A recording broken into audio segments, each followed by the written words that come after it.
నమస్కారం. Welcome to I dream. ధర్మ మార్గం కార్యక్రమానికి స్వాగతం. నేను మీ విజిత.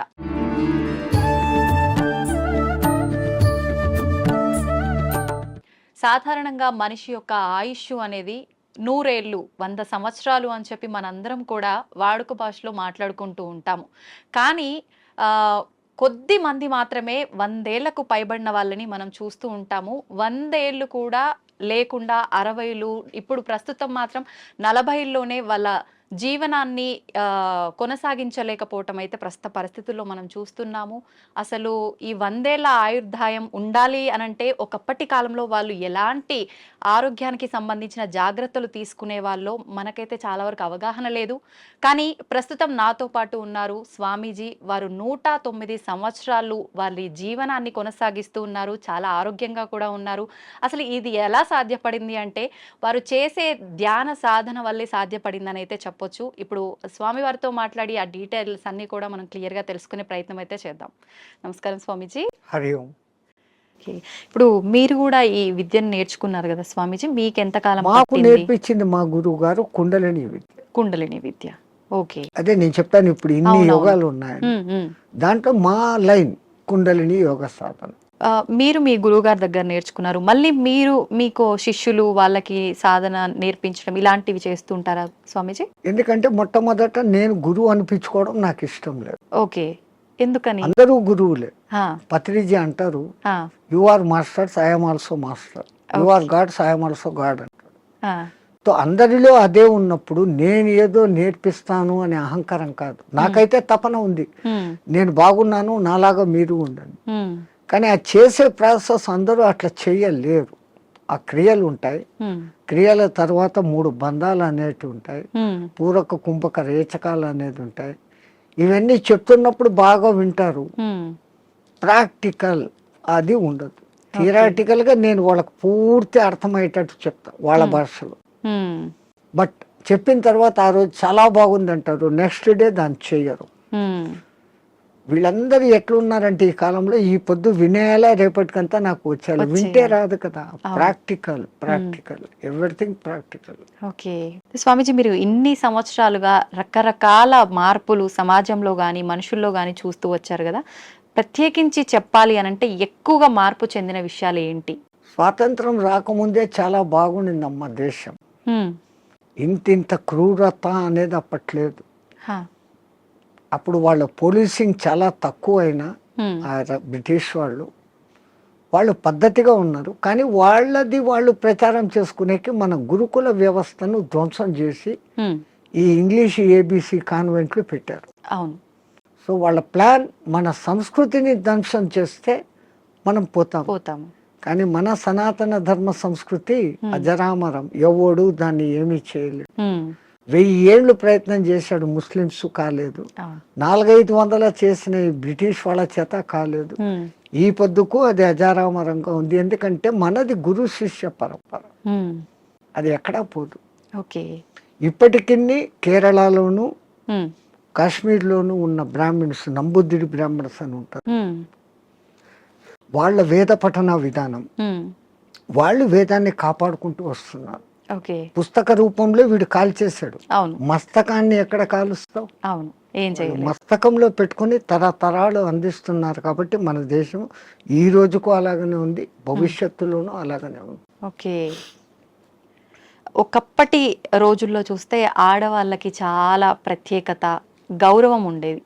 ప్రస్తుత సమాజంలో అది అసలు కనుమరుగైపోయిందనే చెప్పాలి. మనుశాస్త్రంలో నా స్త్రీ స్వాతంత్రం రహస్య అన్నాడు అని దాన్ని ఏదో తప్పుగా లోకం చెప్తా ఉంది. ఆయన ఆ మాట అన్న తర్వాత దాని వెనకాల ఎంత ఎక్స్ప్లెనేషన్ ఇచ్చాడో అది చదవరు. ఒక అమ్మాయిని తండ్రి, అన్నదమ్ములు అపురూపంగా రక్షకులుగా ఉండాలి. పెద్దదై పెళ్లి చేసిన తర్వాత భర్త రక్షకుడుగా ఉండాలి. తనకు వయసు పెద్దదైనప్పుడు సంతానము తల్లిని అపురూపంగా చూసుకోవాలి అని ఆయన చెప్తూ, ఇంతమంది ప్రొటెక్షన్ లో ఉండే ఆమెకు వేరేగా స్వాతంత్రం అవసరం లేదు అన్న మాట అంటే దాన్ని మనం మిస్అండర్స్టాండ్ చేసుకొని స్త్రీలకు స్వాతంత్రం లేకుండా చేశారు, మీ సంస్కృతి వెస్ట్, మేము చూడు ఎంత ఫ్రీనెస్గా ఉన్నాము అని. ఫ్రీనెస్గా ఉండి 3 రోజులకు ఒకసారి విడాకులు తీసుకుంటున్నారు. మన సనాతన ధర్మంలో విడాకులు అన్న వ్యవస్థ లేదు. అవును. ఒక్కసారి పెళ్లి చేసుకుంటే జీవితాంతం వాళ్ళిద్దరూ కలిసిమెలిసి ఉండాలా అన్నంత వ్యవస్థ పెట్టారు. స్వామీజీ మీరు అన్నది కరెక్టే. కానీ ప్రస్తుత సమాజంలో చూసుకుంటే విడాకుల సంఖ్య చాలా పెరిగిందనే చెప్పాలి. ఎందుకంటే రీజన్ ఈ ఏంటంటారు? డామినేషన్ పెరిగిపోయింది. హ్మ్. నేను నీలాగా చదువుకున్నాను, నన్ను తక్కువ ఎక్కువ చూస్తున్నావు అన్న డిఫరెన్స్లు వస్తాను. హ్మ్. హ్మ్.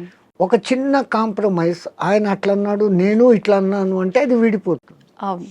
ఎవరో ఒకరు తగ్గడము ఎక్కడము చేసుకుంటూ పోయినప్పుడు ఆ బంధం మొదట్లో కొంచెం కొట్లాటలు జరిగినా జీవితాంతం సాగుతుంది. హ్మ్. ఈ మధ్య ఏమైపోయింది, చిన్న చిన్న విషయాలకు కూడా ఆ ఫారినర్స్ లాగానే హ్మ్. ఈ రోజు పెళ్లి 3 నెలలకే డైవర్స్, అవును. అభిప్రాయ భేదాలు. లవర్స్ పెళ్లి చేసుకున్న వాళ్ళు కూడా విడిపోతారు. హ్మ్. వీళ్ళు ఒకళ్ళనొకళ్ళు ముందు అర్థం చేసుకోవడం, హ్మ్. ముందు అర్థం చేసుకొని ఈమెది తన ఇంట్లో తాను రాణిలాగా పెరిగింది, ఇప్పుడు వాళ్ళందరినీ వదిలి మా ఇంటికి వచ్చింది, నా పేరు నిలబెడుతుంది నా కుటుంబంలోకి వచ్చి అని ఆమెను అంత గౌరవంగా ఈయన చూసుకున్నప్పుడు, ఇప్పుడు మా అమ్మా నాన్నలు మా అత్త మామలే, నా మొగుడే నాకు దేవుడు అన్నట్లు ఈమె చూసుకున్నప్పుడు లోకంలో ఈ డిఫరెన్సెస్ రావు. రావు. తప్పు ఇటుందా అటుందా కాదు, హ్మ్. వీళ్ళిద్దరి మధ్య సరి అయిన అవగాహన ఉందా లేదు. అండర్స్టాండింగ్ కూడా లేదు. ఒక తల్లికి ఏం భయం ఉంటుంది, హ్మ్. 20 ఏళ్ళ వరకు పెంచుకున్న కొడుకు ఎక్కడ ఆమె కొంగులో కట్టేసి వెళ్ళిపోతుందో అనేది తల్లి బాధ. ఆ.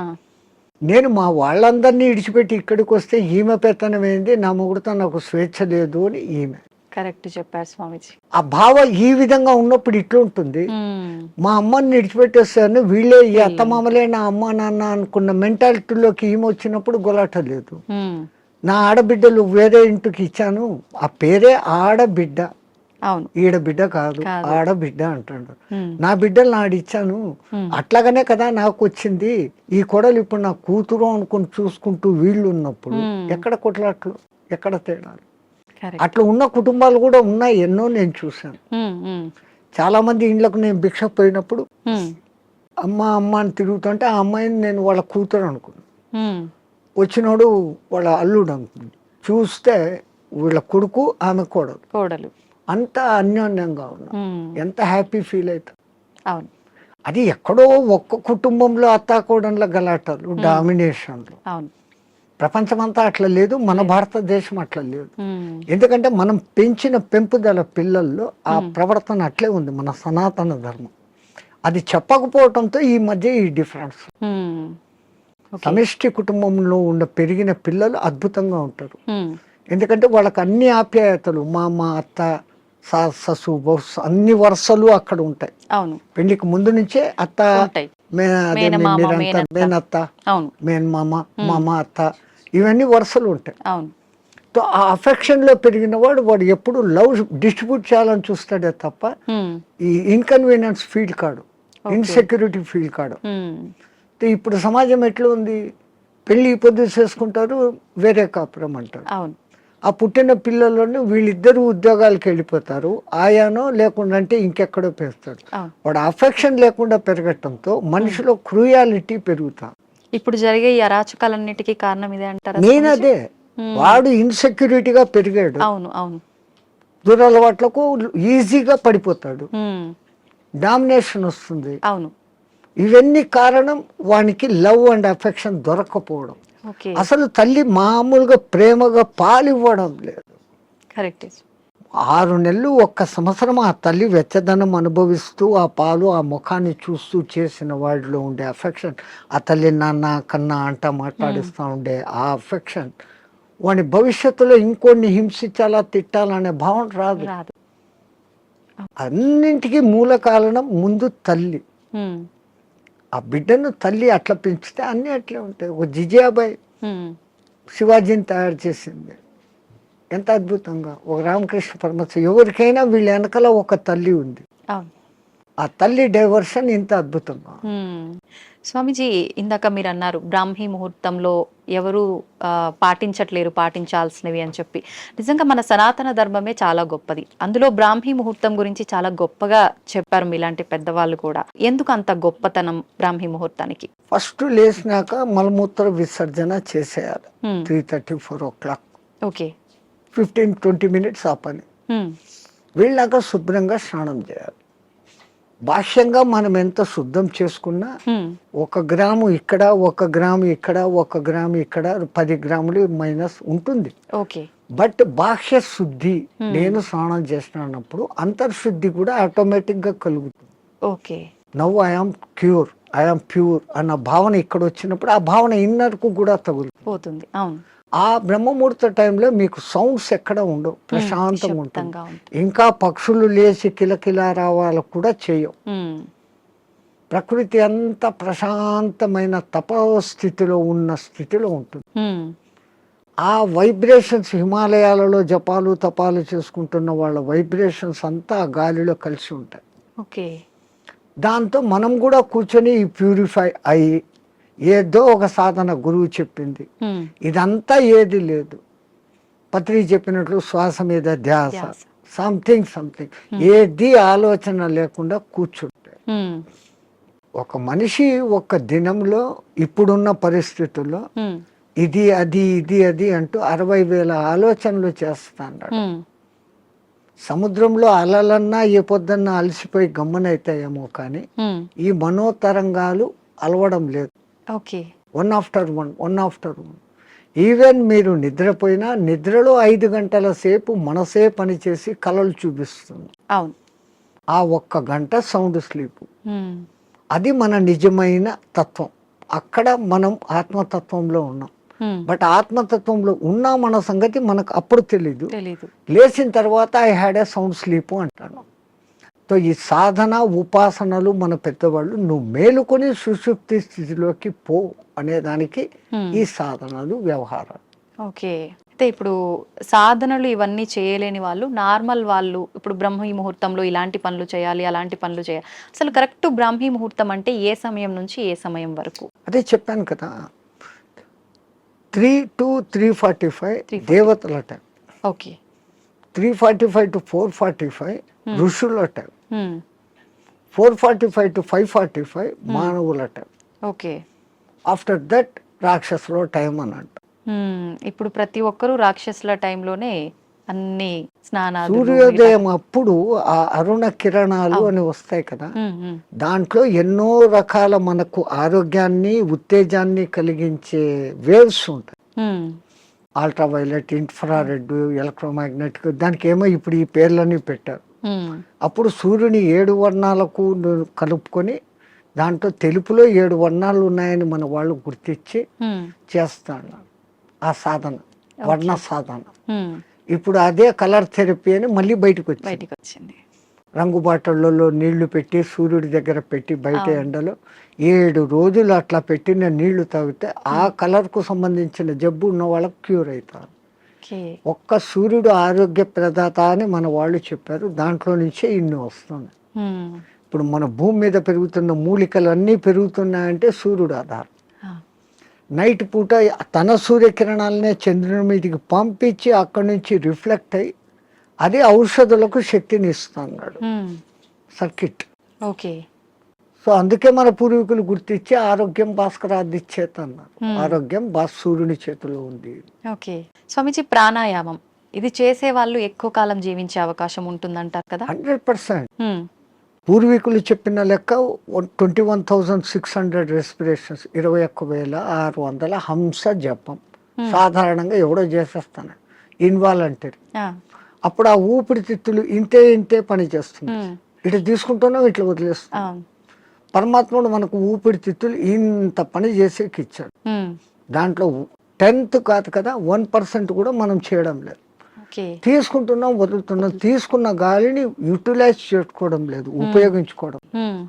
ఆ దానికి ప్రత్యేకంగా ఈ పూరక కుంభక రేచకాలు అనే ప్రాణాయామ వ్యవస్థ పెద్దవాళ్ళు పెట్టారు. ఓకే. సంపూర్ణంగా ఊపిరితిత్తులు నిండేంతగా దీర్ఘంగా శ్వాస తీసుకొని ముక్కులు మూసేస్తాం. ఓకే.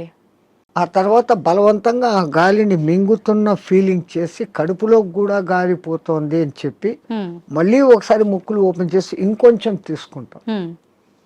అంత గాలి తీసుకొని మన కెపాసిటీని బట్టి 30 seconds 40 secondsతో ఆరంభించి నెలలు సంవత్సరాలు గడిచేసరికి 2 minutes 2.5 minutes వరకు ఆ కుంభకంలో ఉంచినప్పుడు తీసుకున్న గాలి మొత్తం యూటిలైజ్ అయ్యి కణాలు ఇడిచిన కార్బన్ డైఆక్సైడ్ అంతా వచ్చి బయటకు వచ్చేస్తుంది. ఓకే. అది రేచకం. ఈ విధంగా చేయడంలో మనకు శాస్త్రజ్ఞులు, మన ఆ పూర్వీక శాస్త్రజ్ఞులు చెప్పింది, ఇడా పింగళ అనేది సూర్య చంద్ర నాడులు. ఒక ముక్కు ద్వారా చల్లని గాలి బాడీలోకి వస్తుంది, ఒక ముక్కు ద్వారా వేడి. శరీరంలో శీతోష్ణాలు సమస్థితిలో ఉండి ఆ రెండింటిని నియంత్రించగలిగినప్పుడు వాయువు ఈ రెండు ముక్కులలో కాకుండా మనకున్న 72,000 నాడులలో 11 నాడులు ముఖ్యం. కండ్లకు పోయేది, చెవులకు పోయేది, ముక్కులకు పోయేది.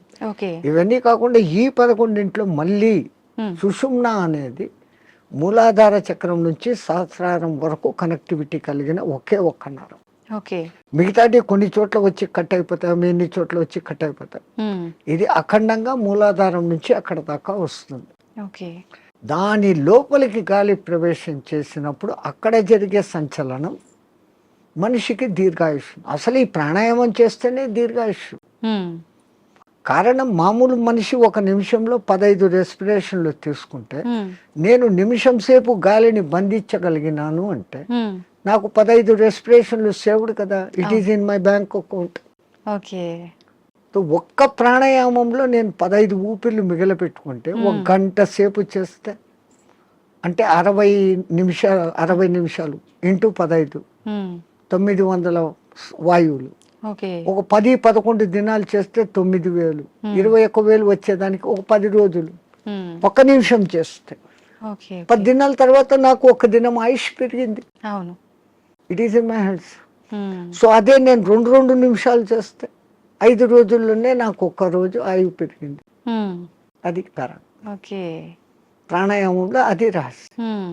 ఇంకా ఈ ప్రాణాయాన్ని ఇంకా బాగా డెవలప్ చేసుకొని ఇడా పింగళలో కాకుండా సుషుమ్నలోకి ప్రవేశం చేస్తూ ఎక్కిస్తూ ఆడిస్తూ ఉన్నప్పుడు ఏదో ఒక దినం మన అదృష్టము, ఆ గురు కటాక్షము, దైవానుగ్రహము ఉండి ఆ గాలి కుండలిని ప్రేరేపిస్తుంది. ఒక్కసారి కుండలిని ప్రేరణ చేసినాక ఈ ఆత్మతత్వం ఏం, సృష్టి రహస్యం ఏం, పరమాత్మ ఏం, నేను ఏం అన్న సంగతి వాడికే తెలిసిపోతుంది. ఇంకా అది బయటికి చెప్పుకునేందుకు కానీ ఆనంద స్థితిలోకి వాడు ఉంటాడు ఆ సాధకుడు. ఇది మామూలు వాళ్ళకి సాధ్యపడుతుందా స్వామీజీ? ఎవరికైనా, పశుపక్షాదులకు కూడా దేవుడు ఆ కుండలిని శక్తి ఇచ్చాడు. ఇప్పుడు ఈ మా ఫిజికల్ బాడీ తయారీలో మెదడు, చేతులు, కాళ్ళు, రెక్కలు, ఇంటర్నల్ ఆర్గాన్స్, గుండె, ఊపిరితిత్తులు అని మీకు ఫిజికల్గా ఎట్లా కనపడుతున్నాయో కనపడని అంగాలు, షట్చక్రాలు అనేటివి, నాడులు అనేటివి, అవి విశ్వశక్తి ప్రసారకాలు. నరాలలో రక్త ప్రసరణ, ఆక్సిడేషన్ ఇది జరుగుతుంది. మన వాళ్ళు ఈ 2 రకాలుగా చూశారు. అది వ్యవహారం. అక్కడ ఆ తేడాను గమనించి వాళ్ళు ఆ సాధనాలు చేశారు. మాకు కనపడదు, అది లేదు అనుకుని వాళ్ళ లోకం, ఈ లోకమే, ఈ జన్మే శాశ్వతం అనుకునేది వాళ్ళ సిద్ధాంతం. మనకు జన్మలు ఉన్నాయి అన్నది మన సిద్ధాంతం. ఇప్పుడు చాలా మంది ధ్యానం చేయాలనుకుంటారు, కానీ మనసుని నియంత్రించుకోలేకపోతుంటారు. ఏకాగ్రత లోపిస్తూ ఉంటుంది, రకరకాల ఆలోచనలు కదులుతూ ఉంటాయి. ఎలా నియంత్రించుకోగలుగుతారు స్వామీజీ? మనసుకు ఒక్క డ్యూటీ అప్పచెప్తే పాపం మనసు ఏం చేస్తుంది? గమ్మన ఉన్నప్పుడు 112 ఆలోచనలు చేస్తాను. ఇప్పుడు మీరు కుట్టు పని చేస్తారు, మిషన్ మీద కూర్చున్నారు, మీకు కుట్టు పని తెలుసు. ఇన్వాలంటరీగా మీరు ఆ బట్ట అక్కడ పెడతారు, ఎట్లా పొడి చేయాలో చేస్తారు, కాళ్ళు కదుపుతూ ఉంటారు, కుట్టు మిషన్ నడుస్తుంటుంది, కళ్ళతో చూస్తుంటారు, కుట్టు పోతుందా లేదా పోతుంది. ఇదంతా ఎట్లొచ్చింది? ఒక ప్రాక్టీస్, ఒక దినంలో రాదు. సో అక్కడ మీరు మనసంతా ఎక్కడ పెట్టారు? కుట్టు లైన్ గా పోతుందా లేదా అనేదాన్ని. ఇంకోటి ముగ్గులు వేస్తారు బయట, మీరు 5 చుక్కలు ఇట్లా పెట్టాలా, 3 ఇట్లా పెట్టాలా ప్లాన్. ఈ ఒక్క లైన్ తో అన్నిటినీ ఇట్ట తిప్పి ఇక్కడికి తీసుకొని వస్తారు. మీ ఆంధ్రాలో రథం ముగ్గు అని వేస్తారు, అన్ని చుక్కలను ఒక్క లైన్ తో కలుపుతారు. సో అక్కడ వాళ్ళ కాన్సన్ట్రేషన్ అంతా ఎక్కడుంది? నేర్చుకున్నప్పటి నుంచి ఎట్ట తిప్పారు, కళ్ళు అట్ట పోతుంటాయి, చెయ్యి అట్ట వెళ్ళిపోతా ఉంటుంది. సో ఈ కాన్సన్ట్రేషన్ మీరు అక్కడ పెట్టారు. అట్లే మనం ఒక్క దాని మీద కాన్సన్ట్రేషన్ పెట్టినప్పుడు మనసు ఆ టైంలో మీకు రెండో ఆలోచన ఏముంది? ముగ్గు వేస్తున్నప్పుడు మా మామ అట్లా అన్నాడు, మా కొడుకు ఇక్కడ పోయినాడు, ఇవన్నీ ఆ టైంలో లేదు. టిఫిన్ చేయాలా, అది నథింగ్. సో అక్కడ ఐడియల్ అయిపోయింది. ఆ, సో ఒక్క పర్టికులర్ డ్యూటీ మనసుకు అప్పచెప్పతే ఉమ్, ఆ మనసు అదే చేస్తూ ఉంటుంది. ఓకే. అందుకే మన పూర్వీకులు ఒక తమాషా ఎగ్జాంపుల్ చెప్తారు. ఉమ్, ఎవరో ఒక ఆయన తపస్సు చేశాడు, దేవుడు ప్రత్యక్షమైతే నా అన్ని పనులు చూసుకునేదానికి ఒక సెక్రటరీని నాకు అపాయింట్ చేయి. వాడు దేవుడే ప్రత్యక్షమైతే వాడు ఇట్లాంటి వరం అడిగాడు. ఉమ్, అది కూడా నేను చెప్పంగానే చేసేయాలా అన్నాడు. డేంజర్ రా, ఉమ్, నువ్వు ఎప్పుడు దానికి పనులు చెప్పలేవు, అది పనులు చెప్పకపోతే నీకే తినేస్తుంది అన్న. ఉమ్, నో ప్రాబ్లం, నేను ఎప్పుడు పనులు చెప్తాను దానికి అన్నా. ఆ, ఆ దెయ్యం ప్రత్యక్షమైంది. నాకు ఒక 6 అంతస్తులు బిల్డింగ్ కట్టు అన్నాడు. ఉమ్, 6 అంతస్తులు బిల్డింగ్ కట్టేదానికి 2-3 ఏళ్ళు అవుతుందని వీడు అనుకున్నాడు. ఆ, అది పట్టు అనింది, బిల్డింగ్ తయారైపోయింది. ఉమ్, మహారాజ్ ఇంకేం పని అనింది. కుక్కర్ కావాలా, ఫ్రిడ్జ్ కావాలా, బెడ్ కావాలా, ఏసీ కావాలా. వీడు ఇట్లా అడుగుతున్నాడు, అక్కడక్కడ అన్నీ వచ్చేస్తాను. వచ్చేస్తా ఉన్నాయి. ఇంక ఏం అడిగేదానికి లేకుండా పోయింది. ఉమ్, ఇంకా దానికి పని చెప్పకపోతే వీడి పని పడుతుంది. అంతే. సో అప్పుడు వాడు గురువు దగ్గరికి పోయినాడు. ఉమ్, మహారాజ్ బుద్ధి లేక నేను ఇట్లాంటి వరం అడిగినాను, ఇది ఇట్లా చేస్తుంది అనుకోలేదు.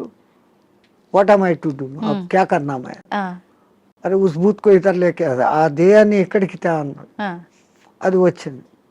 మా గురువు చెప్పిన పని చేయను, దానికి కమాండ్ అన్నా. ఉమ్, అది ఇంకోటి మాట, వీడి మాట వినాలి కదా. అవును.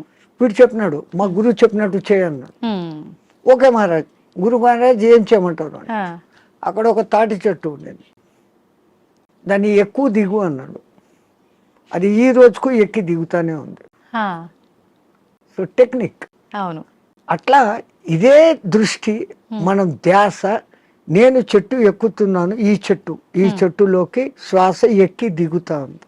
ఓకే. దాన్ని అబ్జర్వ్ చేస్తూ ఉంటే మీ మనస్సుకు ఉమ్, ఇప్పుడు ఇంకా అదే డ్యూటీ. అవును, అవును.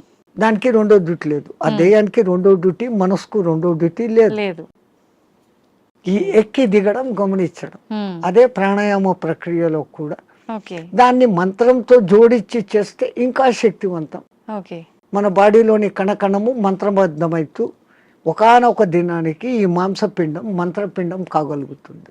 ఉమ్, మంత్రంతో అనుసంధానం చేస్తారు. ఓకే. మంత్రాలు చదవలేని వాళ్ళు ఉంటారు, ఉమ్, మాకు మంత్రాలు ఇష్టం లేదు, మేము మతం కాదు అనేవాళ్ళు అంటే ఉంటారు. మంత్రం ఎవరికి వాళ్ళు చెప్పుకోవాలా స్వామిజీ, ఉపదేశం తీసుకోవాలా గురువుల దగ్గర నుంచి? అందుకే గురువు అవసరం, గురు బినా విద్యా నహి అని. ఆ, కొన్నాళ్ళు ఆయన దగ్గర శిష్యరికం చేసినప్పుడు వీడు దేనికి సూటబుల్, ఉమ్, నేను ఇచ్చే విద్యను వీడు సద్వినియోగం చేస్తాడా, దుర్వినియోగం చేస్తాడా. ఉమ్, అందుకే పాతకాలంలో కొన్నాళ్ళు నా దగ్గర సేవ చేయి అంటారు. ఉమ్, మన మెంటాలిటీ అర్థమవుతుంది. ఓకే. వాడు సిడ్ఫిరా అయితే గనక నేనేం నీ దగ్గర సేవ చేసేది, నాకు ఇంత పైసా ఉంది అంటాడు. ఆ, ఆ వినయత ముందు మనిషిలో ఉండాలి. ఉమ్, ఆయన దగ్గర ఈ పని చేస్తే నాకు మంచి జరుగుతుంది అనే విశ్వాసం ఉండాలి. ఉమ్, ఈ రెండు ఉన్నప్పుడు ఆ గురువు గాడిదను చూపించి ఇది దేవుడు, దీన్ని పూజ చేయంటే చేసినప్పుడు ఆ గాడిదలోనే నీకు దేవుడు కనపడుతుంది. ఓకే. పైలా విశ్వాసప్రదం సోపాన్. విశ్వాసం అనేది అన్నిటికీ మించిన శక్తి. ఓకే. ఇక్కడ ఒకటి అచీవ్ చేయాలా అనుకున్నప్పుడు దాని మీద నేను చేయగలనా లేదా ముందే డిసిషన్ తీసుకోండి. ఉమ్, గురువు ఒక మంత్రం ఇచ్చాడు, ఈ అనుష్ఠానం ఇట్లా చేయాలా, రోజు లేచి ఈ అగ్ని తర్పణాలు చేయాలా, ఉమ్, ఇవన్నీ నేను చేయగలనా లేదా అనుకున్నప్పుడు గురుదేవా ఇవ్వండి అనాలి. ఆ మంత్రం తీసేసుకున్నాను, నేను చేసుకోలేదు, ఉమ్, దాన్ని చేయాల్సిన రీతిలో చేయకపోయినప్పుడు ఏం ఫలితం? ఓకే. సైకిల్ మోటార్ మీ దగ్గర ఉంది, ఉమ్, దానికి పెట్రోల్ పోసేది పని ఉంది కదా. అవును. పెట్రోల్ పోకుండా నేను కొనుక్కున్నాను 1,00,000 పెట్టి పోవాలా, ఇది అంటే ఎట్లా పోతుంది? పెట్రోల్ పోయాలా, అవును. అప్పుడప్పుడు దానికి ఏదో ఆయిల్ పోయాలా, మైనర్ రిపేర్స్ చూసుకోవాలా, ఉమ్, అప్పుడు ఆ బండి పోతుంది. ఓకే. లైక్ ది సేమ్ ఒక సిస్టమ్ ప్రాసెస్ అని గురువు చెప్పినప్పుడు ఉమ్, ఆ ప్రాసెస్ అంతా చేస్తున్నప్పుడు అది మిమ్మల్ని ఉద్ధరిస్తుంది. ఓకే. స్వామిజీ, హిమాలయాలు అనగానే మనకు అక్కడ ఇలా కొన్ని ఏళ్ల పాటు ధ్యానం చేసే వాళ్ళు ఉంటారని చెప్పి వింటుంటాం. నిజంగా అలాంటి వాళ్ళు ఇప్పటికీ ఉన్నారంటారా? 100% ఎంతో మంది. ఆ హిమాలయాలు అనే దానికి ముందు మా అనే అక్షరం పెట్టుకొని చదవండి. మహిమ ఆలయాలు. ఓ, మన దేశం మొత్తంలో చాలా కొద్ది ఆలయాలు ఉన్నాయి. ఉమ్, ఆ లయాలు అంటే అందులో లయం. ఉమ్, హిమ ఆలయం అంటే హిమంలో లయం కావడం. హిమం అంటే ఏంటి? మంచు. మంచు. నీటికున్న 3-4 లక్షణాలలో ఉమ్, ద్రవస్థితి, ఘనస్థితి. అవును. ఆవిరి స్థితి, ఉమ్, దాని తర్వాత ప్లాస్మా స్థితి, ఉమ్, ఇది ఏది కానిది మంచు స్థితి. ఓకే. అది అట్లా నీళ్లు కాదు, ఉమ్, ఇట్లా ఘనాకార ఐస్ కాదు, మంచును బాగా ప్రెస్ చేస్తే అప్పుడు మీకు ఐస్ అవుతుంది. అవును, ఇది మధ్యస్థ స్థితి. మధ్యస్థ స్థితి. మంచు అంటాం, హిమము అంటాం. ఉమ్, నిజంగా దానికి మహిమము ఓకే. మహిమ కలిగిన పదార్థం. ఉమ్, అది అక్కడంతా వ్యాపించి ఉంటుంది. ఉమ్, ఆ మంచి చల్లని వాతావరణము, కొన్ని రకాల ఔషధి మొక్కల నుంచి వచ్చే గాలి, ఉమ్, మన పూర్వీకులు తపస్సు చేసిన వాళ్ళ యొక్క వైబ్రేషన్స్, ఓకే. దేవతలు కూడా అక్కడ తపస్సు చేశారు, గొప్ప గొప్ప ఋషులు తపస్సు చేశారు, ఉమ్, ఇప్పుడు చేస్తున్న వాళ్ళు ఉన్నారు. వాళ్ళ యొక్క వైబ్రేషన్స్ ఆ ఏరియాలో ఉంటాయి కాబట్టి ఉమ్, మనం తొందరగా దానికి అకష్టమవుతాం. ఉమ్, అందుకని అవి ఎప్పటికీ హిమ ఆలయాలు అందులో లయం అయ్యేదానికి చూపిస్తూ ఉండే మార్గాలు. అంటే స్వామీజీ వాళ్ళు అలా కొన్ని ఏళ్ల పాటు ధ్యానంలో ఉన్నప్పుడు ఆకలి దప్పికలు నిద్ర ఏమీ ఉండవు, అలా ధ్యానంలోనే ఉండిపోతారంటారు కదా. అలా ఉండడానికి అంటే వీళ్ళు ఎన్ని ఏళ్ల పాటు వాళ్ళు సాధనమ్మ. ఏది ఇప్పుడు నేను చెప్పాను, ఏది సాధించాలన్నా సాధన. మీ తెలుగులో సింపుల్ పద్యం, సాధనతో పనులు సమకూరు ధరలోన విశ్వదాభిరామ వినరు. సాధన దేనికి కూడా, ఏది చేస్తే కూడా సాధన. స్వామిజీ, మన సనాతన ధర్మంలో ఓంకారానికి చాలా ప్రత్యేకత ఉంది. అది ఓంకారం కాదు, ఔంకారం. మీరు మనం పలకడమే దాన్ని తప్పు పలుకుతున్నాం. మనం మాట్లాడుతున్న ప్రతి మాటల్లో ఎక్కడో ఒక చోట అకారము, ఉకారము, మకారము ఉంటాయి. ఓకే. అకార ఉకార మకార అర్ధమాత్ర ఇది ఓంకార. అర్ధమాత్ర మకారం అన్నాడు, ప్లస్ ఆ. ఓకే. అర్ధమాత్ర అంటే ఔం అని ఉచ్చరించినప్పుడు అకారము ఉకారము రెండూ పలకబడి ఓంకారం దీర్ఘమవుతుంది. ఓకే. అకారం అన్నప్పుడు మీ స్థూల శరీరం, ఉకారం అన్నప్పుడు సూక్ష్మ శరీరం, ఓంకారం అన్నప్పుడు కారణ శరీరం. ఓకే. ఇంకో విధంగా చెప్పాలంటే అకారం అన్నప్పుడు జాగృత్ అవస్థ, ఉకారం అన్నప్పుడు నిద్రావస్థ, ఓంకారం అన్నప్పుడు సుషుప్తి అవస్థ. సుషుప్తిలో మనం ఆత్మస్థితిలో ఉన్నాం. మేలుకొని ఆత్మస్థితిలో ఉండేదానికి పరమాత్ముడు మనకి ఇచ్చిన అత్యంత గొప్పది, విశ్వమంతా వ్యాపించి ఉన్న శబ్దం ఏదైతే ఉందో అది ఓంకారం, ఓంకారం కాదు, ఓంకారం. అయితే మనం ఇప్పుడు మీరు చెప్పినట్టుగా చూస్తే ఎవ్వరం కూడా కరెక్ట్గా దాన్ని పలకట్లేదనే చెప్పాలి, సాధన చేయట్లేదనే చెప్పాలి. మరి అక్కడే గురువులు చెప్పేది ఈ వివరమంతా చెప్పి, ఒరే నాయనా ఇట్లా ఉచ్చారణ చేయన్నప్పుడు విశ్వమంతా వ్యాపించున్న ఆ శబ్దంతో మన శబ్దము అనుసంధానం అవుతుంది. ఓకే. సైంటిస్ట్ ఇప్పుడు రికార్డు చేశారు, సూర్యుడి నుంచి వస్తున్న శబ్దము ఔం ఔం అని ఉంది, గెలాక్సీ సౌండ్ ఔం అని ఉంది, భూమి తిరిగే వేగపు సౌండ్, గ్రహాలు తిరిగే వేగపు సౌండ్ వేరే వేరే విధంగా వినపడుతున్నాయి, కానీ అంతంగా ఔం ఔం అన్న శబ్దమే ఉంది. సో దాన్ని ఇట్లా అట్టాడు చేసినప్పుడు ఔం ముక్కుల ద్వారా వదులుతున్నాం, మనం చేసేది ఓ అంటున్నాం నోటి ద్వారా. ఓడ అవును, అవును అనేది రావడం లే. అవును అనే దాని పక్కన శూన్యం పెట్టినప్పుడు ఔం. అకార ఉకార మకారాలు మూడు పలకపడతాయి. ఇక్కడేం జరుగుతుంది, ఓ అంటున్నాం, నోటి ద్వారా గాలిపోతాం. సో మనం పూర్ణ ఫలితం పొందలేదంటే చిన్న పొరపాటు అక్కడ ఉంది. అది ఎందుకు అంత రహస్యంగా పెట్టి గురువులు శిష్యులకే చెప్పినప్పుడు దాన్ని అర్థం చేసుకుని వాడు చేస్తున్నాడు. అందరికీ చెప్పాలా అంటే దానికి అర్హత ఉండాలి, ఆ ప్రాప్తత ఉండాలి. కానీ ఇప్పుడు అది కూడా మేము బహిరంగంగా అందరికీ చెప్తున్నారు. నాయనా మీరు చేసుకునే వాళ్ళు పూజలు చేసుకునేటప్పుడు ఇట్లా చేసుకోండి, సామూహికంగా అర్చేయండి. అది అలవాటు అయిపోయింది, రాదు. అందరూ ఔం అని ఎక్కడా పలకరు. మనం ఒక్కళ్ళం అక్కడ అందరూ ఓం నమ శివాయ అంటే మనం ఒక్కళ్ళం ఇక్కడ ఔం నమ శివాయ అన్నామంటే డిఫరెన్స్ అయిపోతుంది. మనమే తప్పు చేస్తున్నామేమో స్వరం మారిపోతుంది, వాళ్ళందరూ మన దిక్కు చూస్తుంటారు. సో మనము ఇంట్లో కూర్చొని ప్రత్యేక సాధనలు చేసేటప్పుడన్నా కనీసం ఎక్కడ ఏది ఉచ్చరించాల్సి వచ్చినా ఔం అని ఉచ్చరించండి, ఓం అని కాదు. ఇంకా సామూహికంలో తప్పడం లేదు. 10 మంది కూర్చొని శివ సహస్రనామము అష్టోత్తరము ఏదో ఒకటి చేస్తాం. ప్రతి దానికి ఓం నమ శివాయ, ఓం శంభవైత నమో, భయోశ్వరాయ నమో, నిధనపతి నమ, నిధనపతాంతకాయ నమ, వీటన్నిటికి ముందు ఓం ఓం అంటారు. ఓం ఓం ఓం అంటాం. మాకు ఇదే అలవాటు అయిపోయింది, ఓం ఓం అని అంటాం. ఓం అనేది మా నోట్లో రాదు. నిజంగా అంటే మనం పలకాల్సిన మంత్రం ఏదైనా తప్పు పలుకుతున్నాము అంటే దానివల్ల మనకు ఫలితం కలగకపోగా దోషం కలిగే అవకాశం ఉంటుందా స్వామీజీ? దోషము అని అంటే సైంటిఫికల్ గా మీకు నేను చెప్పాలంటే, ఇప్పుడు ఈ షట్చక్రాలు అనేది పెటల్స్ తో ఉంటుంది. మూలాధారం 4 పెటల్స్ దళాలు, స్వాధిష్టానం 6, మణిపూరకం 10, అట్లా 10, 12, 16, 2, 50 అక్షరాలు దాంట్లో నిక్షిప్తమై ఉంటాయి. వర్ష అనేది మూలాధారంలో, పాప బాబమ్మ అనేది అట్లా ఒకటి వేరే వేరేగా ఉంటాయి. ఈ మంత్రం ఒక రిథమాటిక్ గా చదివినప్పుడు మీరు పియానో మీద అది అడ్డదిడ్డంగా కొడితే సరిగ్గా రాదు. వాడు వాయించాల్సిన రీతిలో వాయించినప్పుడు సుమధురంగా వస్తుంది. ఇట్లా ఈ మంత్రం కూడా ఆ లెహర్ చదివినప్పుడు ఈ పెటల్స్ కదులుతాయి.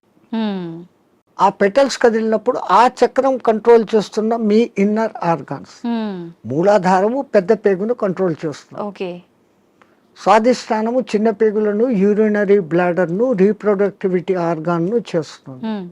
మణిపూరకము డైజెషన్ సిస్టము, చిన్న పేగులు ప్లస్ అన్నాశయము, వీటిని కంట్రోల్ చేస్తుంది. అట్లా ఏ అంగాలను అవి చేస్తుందో ఆ జరిగే వైబ్రేషన్స్ ఆ అంగాలను శక్తివంతంగా ఆరోగ్యవంతంగా చేస్తాయి. ముందు మంత్రాలలో ఉన్న అర్థం ఇది. అందుకనే వాళ్ళు స్వరము ఇట్లా పలకాల, ఇట్లా చేయాలని. వేదం అందరూ చదవలేము అంటే కారణం, ఒక గురువు దగ్గర 12 ఏళ్ళు నేర్చుకుంటే ఒక్క ఋగ్వేదం వస్తుంది మీకు. ఒక్కొక్క వేదం నేర్చుకునేకి 12 ఏళ్ల కాలం సుస్వరంగా. ఇప్పుడు అనేక మంది పాపం వేద పాఠశాలలు పెట్టి మళ్ళీ మన పూర్వ సంస్కృతి ఇంత గొప్పదన్న సంగతి తెలుసుకుని ఎట్లా చేస్తే బాగుంటుంది ఏమన్న సంగతి మీద పోతున్నా. వేదం అంతా సైన్స్ అమ్మా, ఊరికే ఏది చెప్పలేదు.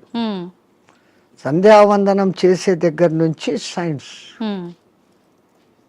ఇప్పుడు వీళ్ళు చేసే సంధ్యావనం తప్పు పట్టడం కాదు. పాతకాలంలో వాళ్ళు ఏం చేశారు, నదిలో వక్షస్థలం లోతు నీళ్లలో నీటికి ఎదురు ప్రవాహానికి నిలబడి ఓ చెంబుతో నీళ్లు తీసుకొని ఆ సూర్యుని దిక్కు పెట్టి ధారగా వదిలేవాళ్ళు. ఎప్పుడైతే ఒక మనిషి ఇంత లోతు నీళ్లలోకి పోతాడో అపాన వాయువు ఆటోమేటిక్గా పైకి వస్తుంది. మామూలు నీళ్ల తొట్టిలో ఒక ఎంటీ చెంబును ముంచండి, ఎంత ప్రెషర్ వస్తుంది, లోపల గాలి పైకి రావాలని చూస్తాం. అదేమో ఇంత చెంబు, ఎంతో బలం ఉపయోగించాలి. సో ఈ అపాన వాయువు పైకి వస్తుంది. మనం చెంబు నీళ్లు తీసుకొని అన్నప్పుడు ప్రాణవాయువుని తీసుకున్నాం.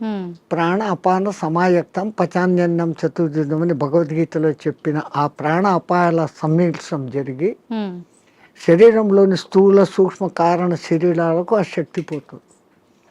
ఆ ధార అట్లా వదులుతున్నప్పుడు సూర్యకిరణాలు ఆ ధారలో నుంచి ఫిల్టర్ అయ్యి వచ్చి ఇట్లా పెట్టి పోసేటప్పుడు సరిగ్గా మన షట్చక్రాలు ఉంటాయి. ఆ ధార మన ఎదురుగా షట్చక్రాల దగ్గర పడతా ఉంటుంది. ఆ కిరణాలు ఆ ఈ ధారలో నుంచి ఫిల్టర్ అయ్యి మన షట్చక్రాలకు కావాల్సిన కిరణాలను అందిస్తుంది. సూర్యుడిలో అనేక కిరణాలు ఉన్నాయి. సహస్ర కిరణుడు అని ఆయనకు పేరు. 1000 రకాల కిరణాలు ఉన్నాయి. ఒక్కొక్క కిరణం ఒక్కొక్క పని చేస్తుంది. ఆ పని చేయడం కూడా 12 నెలలలో ఒక్కొక్క నెలకు ఒక్కొక్క విధంగా చేస్తుంది. అందుకనే ద్వాదశాదిత్యుడు అని పేరు పెట్టారు. ఉన్న సూర్యుడు ఒక్కడైనా ఒక్కొక్క నెలలో ఆయన మార్పులు చెందుతూ ఆ కిరణాల ప్రవాహం ఇస్తాడు. ఇప్పుడు ఈ విధంగా సంధ్యావందనం చేసినప్పుడు రావాల్సిన గుడ్ కిరణాలు మనలోకి వచ్చి ఆరోగ్యం బాగుంటుంది, చక్రాలు నీట్ గా యాక్టివేట్ అవుతాయి. అసలు గాయత్రి మంత్రం 24 అక్షరాలు చదివినప్పుడు మన 24 తత్వాలు శుద్ధీకరణ. అవన్నీ వైబ్రేషన్ వర్డ్స్. శబ్దం వైబ్రేషన్ క్రియేట్ చేస్తుంది. పెద్ద పెద్ద సైంటిస్టులు ఇప్పుడు నిరూపణ చేస్తున్నారు. పలకాల్సిన రీతిలో ఓంకారం పలుకుతే అది దూరంగా స్క్రీన్ మీద మీకు గొప్ప శ్రీచక్ర యంత్రాన్ని చూపించింది. ప్రూవ్డ్. ఇంకొన్ని మంత్రాలు చదివినప్పుడు ఇంకొన్ని డిజైన్లు వచ్చినాయి. అవన్నీ ఏది మన పూర్వీకులు యంత్రాలు అని గీస్తారే, ఈ గ్రహానికి ఇట్లా గీయాలి, ఇట్లా పెట్టాలి, ఇంత చకోరాలు, ఇంత వృత్తాలు అని. అవును. అదంతా ఏమంటే ఇది హ్మ్. శబ్దశాస్త్రము, రేఖాశాస్త్రాన్ని అనుసంధానం చేసి వాళ్ళు ఆ శబ్దోత్పత్తి ఈ వైబ్రేషన్స్ ఇట్లా క్రియేట్ అవుతాయని వాళ్ళకి తెలుసు. ఓకే. అందుకని ఆ రిథీమ్గా పలికినప్పుడు ఆ ఫలితాలు వస్తాయి. వస్తాయి. స్వామీజీ, నేనే గాయత్రి మంత్రంకి సంబంధించి అడుగుదాం అనుకున్నా, మీరే ఆ టాపిక్ తీసుకొచ్చారు. గాయత్రి మంత్రం ఆడవాళ్ళు చదవటానికి పనికిరాదు అని చెప్పి వింటున్నాం. 100% చదవచ్చు. హ్మ్. మంత్రము సూర్యుడిదైన అధిష్టాన దేవత అమ్మ గాయత్రి దేవి, హ్మ్. 5 ముఖాలతో ఉన్న మహాతల్లి అని మనం చెప్పుకుంటాను. హ్మ్. అట్లాంటప్పుడు స్త్రీ చదవకూడదని ఎక్కడుంది? ఇదే విషయమై పండిత శ్రీరామ శర్మ అనే మహానుభావుడు, హ్మ్. ఆయన ఉత్తరప్రదేశ్లో ఉండేవాడు. 24 ఏళ్ళు సంవత్సరానికి 24 లక్షల గాయత్రిని చేస్తూ ఉపాసన చేస్తే హ్మ్. ఆయనకు ఆ తల్లి తాను ఉన్న ప్రదేశం, విశ్వామిత్రుడు తపస్సు చేసుకున్న ప్రదేశాన్ని చూపిస్తే హ్మ్. అక్కడ పోయి ఈ అఖండ జ్యోతిని పెట్టి నిత్యము గాయత్రి యజ్ఞాలు చేస్తూ హ్మ్. ఆడవాళ్లకు యజ్ఞోపవీతాలు వేస్తూ గాయత్రి ఉపదేశం చేసేవాడు. ఓకే. అప్పుడు కొంతమంది ఉత్తరప్రదేశ్ బ్రాహ్మణ్స్ హ్మ్. ఆయన మీద కోర్టులో కేసేసినారు. నువ్వు వేదాన్ని భ్రష్టు పట్టిస్తున్నావు, మా సదాచారాన్ని భ్రష్టు పట్టిస్తున్నావు, వేదాలు గాయత్రి మంత్రం చదవకూడదు. ఓకే. ఆయన కోర్టులో ఒకటే మాట అన్నాడు, హ్మ్. అయ్యా మీరు వేదాలు ఉపనిషత్తులు అన్నీ చదివారంటారు కదా, హ్మ్. ఎక్కడైనా ఒక్క శ్లోకము స్త్రీకి గాయత్రి ఉపదేశం చేయకూడదు అని రాసి ఉంటే, హ్మ్. పలానా ఋషి చెప్పాడు, పలానా దేవత చెప్పాడు అనే కోటింగ్ ఒక్కటి ఉంటే హ్మ్. నాకు ఇవ్వండి, నా బ్రాహ్మణత్వాన్ని, నా సంస్థను మూసేస్తా, హ్మ్. నా బ్రాహ్మణత్వాన్ని వదులుకొని జనేవి తీసేస్తాను అన్నాడు. హ్మ్. వీళ్ళు 3 నెలలు తల కింద కాళ్ళు పైన పెట్టి ఎతికారు, ఆ! లేదు. ఓకే. ఎందుకు స్త్రీకి లేదు అన్నారంటే ఆమెకు కుటుంబ బాధ్యతలు ఎక్కువ, హ్మ్. ఈ మాసికంలో వాళ్ళకు ఈ పీరియడ్ కొంచెం ఇబ్బందికరంగా ఉంటుంది. అవును. అప్పుడు ఆ అనుష్ఠానం ప్రకారం కనీసం న్యాయంగా గాయత్రి చేయాలంటే 24 ముద్రలు వేస్తూ, హ్మ్. ఒక్కొక్క ముద్ర వేస్తూ ఒక్కొక్కసారి గాయత్రి 24 అక్షర గాయత్రిలన్నా చేయాలి. ఓకే. మళ్ళీ దాంట్లో 3 రకాలు ఉన్నాయి. హ్మ్. ఒక్క గాయత్రి త్రిపద ఆ! 8 అక్షరాలతో ఉండాలి. ఓకే. అది అనుష్టుప్ ఛందస్సు అని ఇంకోటి ఉంది 32 అక్షరాలు, అది 4 పాదాలు ఉంటుంది, హుహు. అది కూడా 8వ అక్షరాలుగానే అవుతుంది. హ్మ్. అదంతా ఒక రహస్యం. ఓకే. మళ్ళా నవార్ణవ గాయత్రి అని ఒకటి ఉంది, హ్మ్. అది చేయాలంటే అమ్మవారి నవార్ణవం అనే పూజలు ఎట్లా చేస్తామో దాంట్లో 9 ఔంకారాలు వస్తాయి. ఓకే. అవి ఎట్ట పట్టాలా, ఏది చేయకూడదు, అది బహిర్గతం చేయని విద్య. ఓకే. గాయత్రి అంటేనే రహస్యం అంటారు. అవును. కానీ ఆ మహానుభావుడు అది అందరికీ అర్హత కలిగించాడు. కుల మత భేదం లేదు, ఎందుకంటే అది మంత్రం సూర్య మంత్రం. హ్మ్. ఆ పండిత శ్రీరామ శర్మకు కుడి భుజంగా ఉన్నవారే రామకృష్ణ మహానుభావుడు, హ్మ్. ఆయన కూడా ఇదే చేశాడు. ఓకే. ఆ గాయత్రి దీని మూలంగా ఆ మహానుభావుడు అంత శక్తిమంతుడే, పండిత శ్రీరామ శర్మకు తగిన శిష్యుడు అని పేరు తెచ్చుకున్నాడు. హ్మ్. ఆ మహానుభావుడే చేరదీసి బాగా దగ్గరుండి చేసిన వాడే మీకు ఇప్పుడు బాగా ప్రసిద్ధుడైన మారెళ్ళ రవిశాస్త్రి. ఓహ్! ఆ పరంపర అట్లా వస్తుంది. హ్మ్. అదంతా పండిత శ్రీరామ శర్మ దయ. ఓకే. స్వామి, దైవాన్ని నమ్మటం వల్ల, పుణ్యక్షేత్రాలకు తిరగటం వల్ల మనశ్శాంతి అనేది లభిస్తుందంటారా? 100%. అసలు మీరు పోవడమే ఆ ఇంటెన్షన్. హ్మ్. కాశీకి పోతే నాకేదో పుణ్యం వస్తుంది, ఆడ ఏదో వదిలిపెట్టేస్తానే సెంటెన్స్ కాదు అది. హ్మ్. కాశీలో 12 జ్యోతిర్లింగాలలో విశ్వనాథుడు అక్కడ ఉన్నాడు, విశ్వానికి ఆయన నాథుడు. ఆ! ఆ క్షేత్రానికి పోయి ఆయన నామస్మరణ కొంచెం సేపు నేను చేయటం మూలంగా నాకు ప్రశాంతత దొరుకుతుంది అని ఫస్ట్ మీలో విశ్వాసం కలిగినప్పుడు హ్మ్. అక్కడున్న అన్నపూర్ణ అనుగ్రహము కలుగుతుంది. హ్మ్. ఆ బేడి ఆంజనేయ స్వామి కరుణ, గణేష్ పండు మహారాజ్ది అందరిది దొరుకుతుంది. హ్మ్. అందుకే ప్రతి ఒక్క రుచిముని అక్కడ స్థాపించిన లింగాలు ఉన్నాయి. 3000కు పైన గుళ్ళు ఉన్నాయి కాశీలో. శివునికి ఇష్టమైన ప్రాంతం అది. హ్మ్. భూమి అంతా మునిగిపోయినా కానీ త్రిశూలం పైన నిలబెట్టి ఉంటాడు అని చెప్పబడిన ప్రసిద్ధ క్షేత్రం ఓకే. కాశీ. కాశీ అంటూ కాశీకి పోకుండా చచ్చిపోయినా హ్మ్. కాశీకి పోయినంత పుణ్యం కలిగే క్షేత్రం అదొకటే. హ్మ్. మిగతా క్షేత్రాలకు పోతానని ముక్కుబడి పెట్టుకొని పోకుండా పోతే ఏదో ప్రమాదము, హ్మ్. వానికి శిక్ష ఉంది. అవును. కాశీ విషయంలో అలా లేదు. హ్మ్. అంతటి గొప్ప అక్కడికి వచ్చింది అంటే ఒకటి ప్రజల విశ్వాసము, అక్కడ తపస్సులు చేసిన వాళ్ళ యొక్క శక్తి ధార. ధార పోయడం అనేది ఆ ప్రాంతానికి ఆ ప్రసిద్ధత వస్తుంది. ఓకే. భూమి అంతా ఒకటే అయినప్పటికీ సులభమైన ఉదాహరణ, ఇప్పుడు ఎండాకాలం కాదు, మామూలు చిన్న ఎండ ఉన్నప్పుడు ఒక భూతద్దం తీసుకొని వచ్చి పేపర్ మీద పెడితే అది కాలుతా ఉంది. ఆ భూతద్దం నుంచి కిరణాలు కాన్సన్ట్రేషన్. అట్లా విశ్వశక్తి కాన్సన్ట్రేషన్ ప్రదేశాలు కొన్ని, అవి పుణ్యక్షేత్రాలు, తీర్థక్షేత్రాలు, తీర్థయాత్రలు. తీర్థం అంటే నీళ్లు. ఆ నీళ్లు ఎన్నో కొండల నుంచి ఆ ఖనిజాలను రాసుకొని దానిలో తీసుకొని చెట్ల వేర్ల ద్వారా ఆయా మూలికల శక్తిని తీసుకొని అవి రావటంతో ఆ నీళ్లు తాగితే శుభం. ఆ నీళ్లలో స్నానం చేస్తే స్కిన్ డిసీజెస్ పోతాయి. ఓకే. సో అది నీళ్ళ శక్తి, తీర్థయాత్రలు, పుణ్యక్షేత్రాలు అని పెట్టారు. స్వామి, ఇందాక మీరు స్టార్టింగ్లో అన్నారు కదా, చాలా మంది అంటుంటారు కాశీకి వెళ్ళినప్పుడు మనం ఏదో ఒకటి నచ్చింది వదిలిపెట్టి రావాలి అని చెప్పి చాలా మంది నమ్ముతుంటారు. అసలు నిజంగా ఎవరికి నచ్చిన దాన్ని వాళ్ళు వదిలేసి రావాలా? అసలు వదిలేయాల్సిన ఏంటి? అవును, నేను ఇట్లే చెప్తే ఒక ఆయన నాతో అన్నాడు, అవును స్వామి మీరు చెప్పినట్లే ఖచ్చితంగా వదిలిపెడతాను, మా నానమ్మ మా ఇంట్లో ఉంది, ఆమెను తీసుకెళ్తా కాశీకి, ఆమెను వదిలేస్తాను అన్నాడు. అది కాదు, మనకు అత్యంత ఇష్టము ప్రేమ కలిగిన పదార్థము తినేది కావచ్చు, మనం 24 గంటలు దాన్ని చూసి ఆనందించే వస్తువు, కానీ దాన్ని అక్కడ వదిలేసి ఇంకా దాన్ని తలుచుకోకుండా ఉండగలమంటే మన మనస్సు మీద మనం నియంత్రణ సాధించడం. మైసూర్ పాకు మీరు అక్కడ వదిలి వచ్చారమ్మా, మీకు బాగా ఇష్టం, ఇక్కడికి వచ్చిన 10వ రోజు 12వ రోజు ఎవడో పార్టీ పెట్టాడు, ఆడ మైసూర్ పాకు చూడంగానే ఈ కళ్ళు మీకు ఆర్డర్ ఇస్తుంది, ముక్కు ఆ మైసూర్ పాకను పట్టేస్తుంది, నాలుక నీళ్లు ఉడతాయి, నేను కాశీలో వదిన నోర్మోయ్ నేను తినాను అంటే మీ మీద మీకు మెల్లగా కమాండ్ వచ్చింది, కనీసం ఆ భయంతోనన్నా. అట్లా కాశీలో వదలడం మూలంగా మీలో ఆత్మస్థైర్యత అనేది పెరుగుతుంది.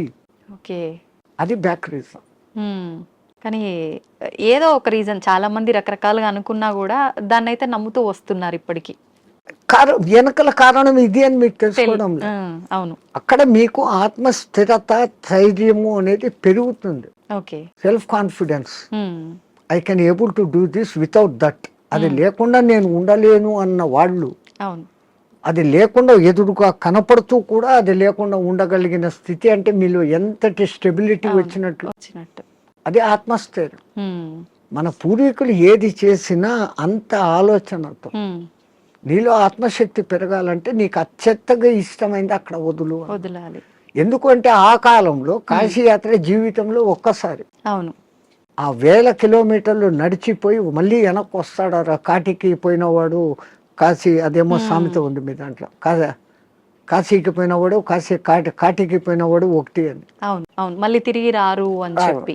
ఆ కాలం అట్లుంది, అడవులలో పోవాలి, దారిలో జంతువులు, వాతావరణం మారిపోవచ్చు. అవును, ఇన్నిటినీ తట్టుకొని అక్కడికి పోయి మళ్ళీ రాగలిగినాడంటే వాడు దేవునిగా పూజించేవాడు.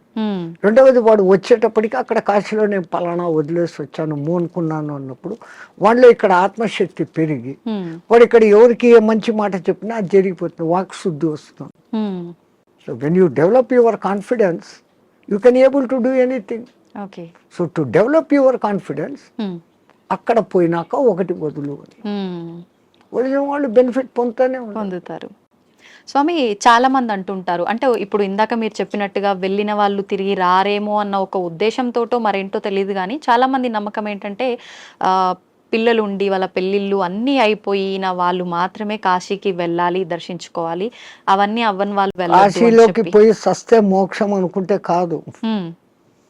నాకు తెలిసి ఒక మంచి కోటీశ్వర దంపతులు 3వ తరాన్ని కూడా చూసేశారు.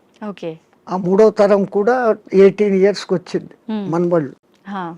ఇంకా ఇంత అనుభవించిన కాశీలో పోయి చచ్చిపోతాం, వయసు కూడా అయిపోయింది, 80 ఏళ్ళు వచ్చినాయి. ఇద్దరు లవ్ మ్యారేజ్, ఇద్దరికి 80 ఏళ్ళు భార్యాభర్తకి. బట్ డబ్బు ఉంది, అక్కడ మంచి బిల్డింగ్ కొనుక్కున్నారు, 4 సర్వెంట్లను ఎత్తుకొని పోయినారు, వంట వండేకి పనులు చేసుకునేకి, రోజు పోయి స్వామి దర్శన్ వస్తూ ఉన్నారు. ఎప్పుడో ఒకసారి బంధువులు ఫోన్, బిడ్డలు వాళ్ళది, అంత ఆధ్యాత్మిక. మర్జాయంగే అంటున్నారు. 7 ఏళ్ళైంది, 8 ఏళ్ళైంది, 10 ఏళ్ళైంది.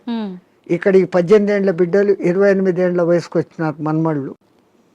వాళ్ళకి మ్యారేజ్, ముగ్గురికి ఒకేసారి కుదిరింది, వేరే వేరే కమ్యూనిటీ హాల్. ఓకే. తాత పెళ్ళి మాది అంటే, అరే ఇక్కడ కాశీలో ఉండి 15 ఏళ్ళు అయిపోయింది, 95కి వచ్చినాం, అక్కడ గంగ నీళ్లు తాగి రోజు శివప్రసాదాలు తిని ఇంకా పుష్టి తయారైనారు. They can able to see, they can able to hear everything. అంతా ఆయన ధ్యానంలోనే. అరే ఇంకా ఉంటాం కదా, ఒకసారి పెళ్లి చూసుకొని వస్తామని ఫ్లైట్లో వచ్చినారు. పెళ్లి చూసుకున్నారు, రాత్రి పడుకున్నారు, పడుకున్న వాళ్ళు పడుకున్నట్లే జై శ్రీరామ్ అయిపోయినారు ఇద్దరు. వాళ్ళకు కాశీలో మరణం లేదు, ప్రాప్తం లేదు. అందరికీ మరణము సాధ్యమా? అలా అని మరి కాశీలో ప్రాప్తం లేదని అక్కడే ఉంటే ఎప్పటికీ మరణం ఉండదనేది కూడా. ఆ మాటకు వస్తే తల్లి, ఇప్పుడు గంగలో మునిగితే నాకు పుణ్యం వచ్చేస్తుంది అనుకుంటే, గంగలోనే ఉండే చేపలు, కప్పలు, ముసళ్ళు అవి అక్కడే పుట్టాయి, అక్కడే పెరిగాయి. ఒక్కసారి గంగా స్నానం చేస్తే, సరే మీరు కాశీలో పొద్దున్నుంచి సాయంత్రం వరకు 10 సార్లు గంగా స్నానం చేశాను అంటారు, కానీ మీరు చేసింది ఒకటే స్నానం. మీరు స్నానం చేయగానే ఆ నీళ్లు ఫ్లో పోయినాయి కదా. అవును. ఆ తల్లి నిరంతర ప్రవాహం, ఎప్పుడూ కొత్త నీళ్ళు అక్కడ.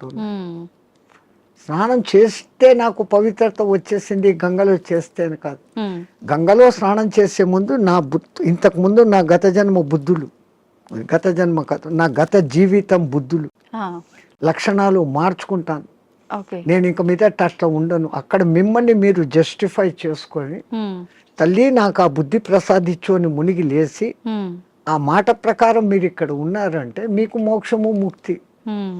అంతే తప్ప ఆడపోయి 100 మునకలు వేసి ఈడొచ్చి అత్తమామల్ని తిట్టో, అమ్మా నాన్నను తిట్టో, భర్తని హింసించో, భార్యను హింసించో, సంవాట్ మగ ఆడ ఎవడైనా చేసేది ఈ తప్పులన్నీ ఇక్కడ చేస్తూ, నేను పోయి గంగలో 6 సార్లు మునిగొచ్చాను, నేను సస్తే మోక్షానికి, నువ్వు నువ్వు అక్కడ మార్పు చెందేదానికి మునగాలి.